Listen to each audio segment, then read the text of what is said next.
இந்த செவுத்தை தாண்டி அந்த பக்கம் உள்ள உலகம் எப்படி இருக்குன்னு உனக்கு தெரியுமா அப்படின்னு கேட்டுச்சு.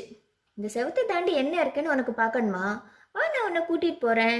நீ என் முதுகு பின்னாடி உட்காந்துக்கோ, நம்ம 2 பேரும் போய் பார்த்துட்டு வரலாம் அப்படின்னு பறவைக்கோட முதுகு பின்னாடி உட்காந்து எலி கிளம்ப ஆரம்பிச்சுது.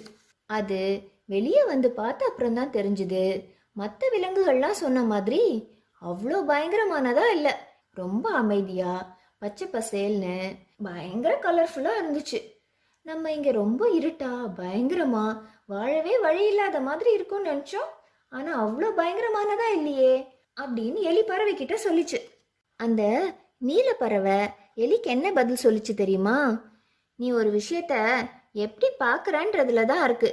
நீ ரொம்ப ஆச்சரியமா அந்த செவத்தை தாண்டி என்ன இருக்கும்னு ஆர்வத்தோட தேட ஆரம்பிச்சல, அதனால தான் இவ்வளோ அழகான உலகம் உனக்கு